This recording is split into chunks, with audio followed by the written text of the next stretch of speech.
Hello, firearms friends. You know, when it came to double action revolvers, Colt, surprisingly slow on the draw. Almost immediately after the model 1873 comes out, Colt's London agents are begging him for a double action revolver to sell in their market. From 1874, for the next several years, there's endless back and forth, prototypes are sent, and in a story all its own, and thanks to the help of longtime employees William Mason and Charles Richards, the Colt Model 1877 is born. Now, as it's known then as the Double Action Army, the 77 and 78, its larger frame counterpart, are often grouped together today as far as collecting is concerned, and they often find themselves playing second fiddle to the Single Action Army. But the 77 and 78 have plenty to crow about on their own.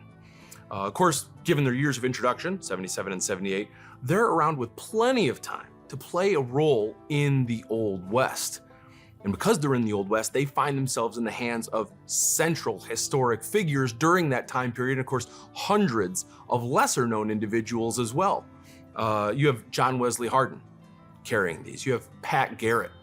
You have Doc Holliday carrying these. You have Tom Horn, the poet scout Jack Crawford, and of course, it's perhaps most famously said that Billy the Kid had one on the night he was shot down.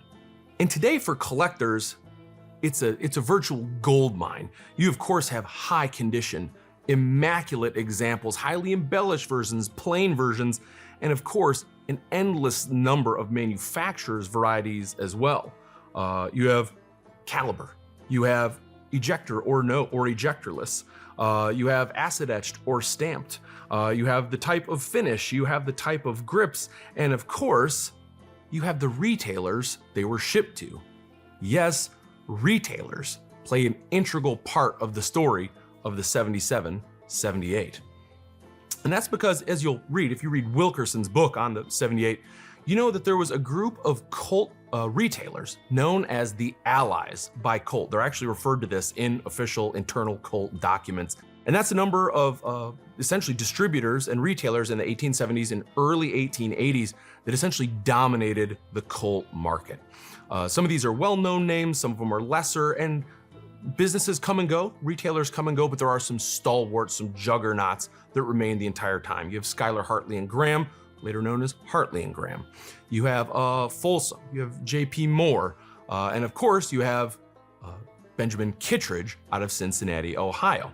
Now, it was Kittredge that was one of the major retailers and distributors of Colt firearms in the country at that time. He, of course, several years earlier, is famous for giving the Single Action Army its Peacemaker nickname.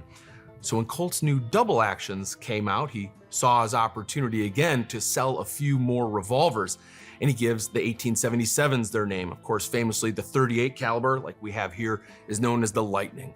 For a little more boom in 41 caliber, you have the Colt Thunderer, and those few examples that are chambered in 32 are known as the Rainmaker. Now, the very next year, after the 77, you have the introduction of the 78. As you can see, it's a larger frame counterpart, it's more robust, it's able to handle larger cartridges, and it deals with some of the mechanical issues that the early 77s were experiencing. And as with 1877s, Kittredge wastes no time literally in putting his mark on these revolvers by having his first order etched, acid etched with the word Omnipotent right here on the barrel. Now today, Colt Omnipotents are some of the most collectible Colts on the marketplace today because of their extreme rarity. From 1878 to 1883, when we have the last recorded shipment of Omnipotents to Kittredge, there's only 184 that were ever produced, the vast majority, of course, shipped to Kittredge. Today on the table, we have two Omnipotent revolvers, both appearing in our December 6th through 8th premiere firearms auction. And let me just say, what a privilege it is to have two at the same time. We'll go years without seeing an Omnipotent. To have two on the table at the same time is really a treat, and I personally can't say I've ever seen two before in the same place. The first Omnipotent on the table, I love saying that, is from the George S. Lewis Jr. collection. And if you've been watching our videos for about the last year, you know I've had the privilege of speaking about some of Mr. Lewis's collection, and I've really enjoyed it.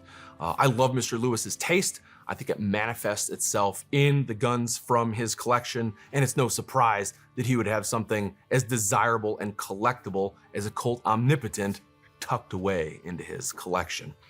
Like all Omnipotents, here we have our 7.5-inch barrel, chambered in 45. This one in nickel, as about 60% of the production was, and it has this lovely, legible Omnipotent acid etched marking here on the left side of the barrel. As you'll hear mentioned about these acid etched markings, or on any models like this, extremely fragile.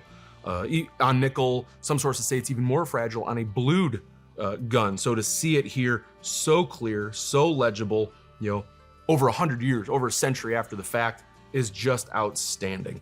And the rest of the gun is outstanding as well. I'd say you have 85, if not more percent. This is original nickel finish. Some flake. You still see bits, niter blue, especially back here on the rear of the hammer, which I love.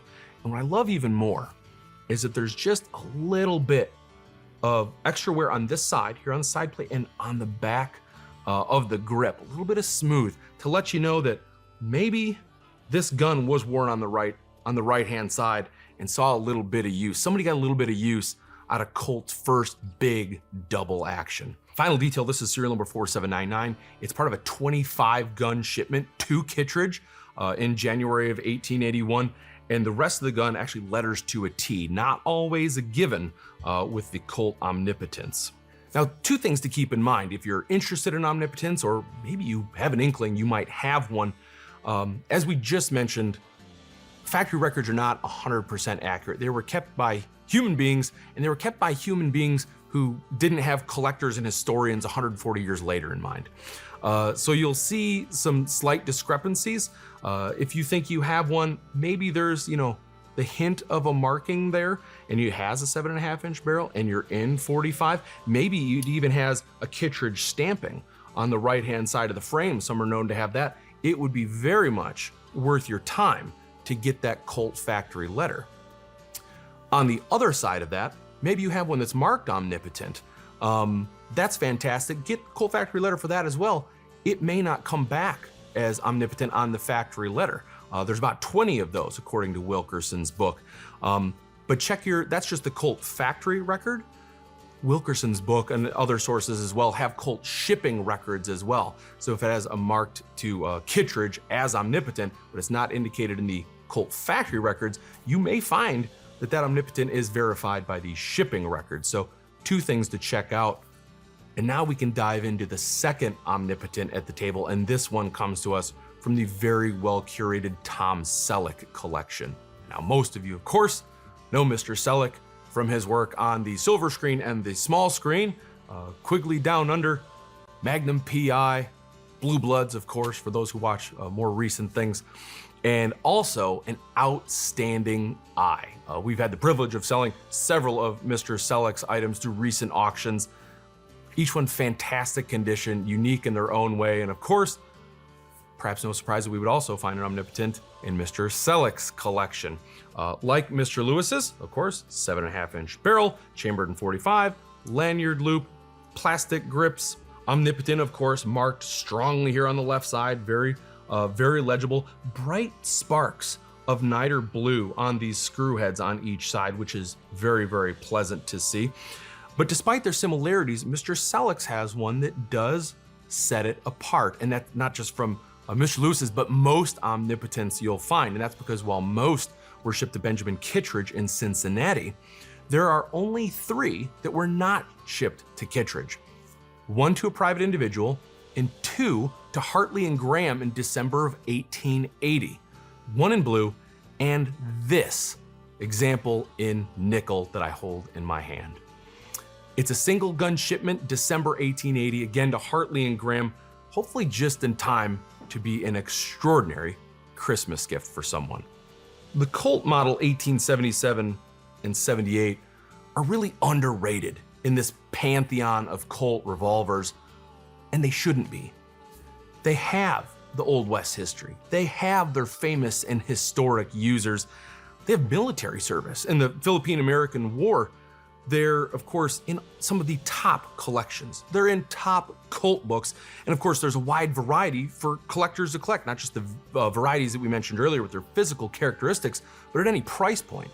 Whether you're looking to spend several $100s or six figures, as we've recently done, there's a 77 or a 78 waiting for you.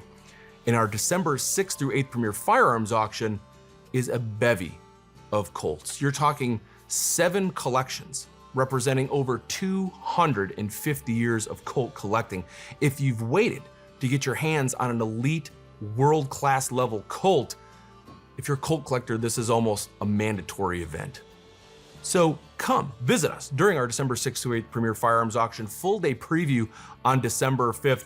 Put an Omnipotent in your hands. Put any of these extraordinary Colts and of course other manufacturers as well in your hands. Place your bids and get ready to raise your collection to the next tier of excellence.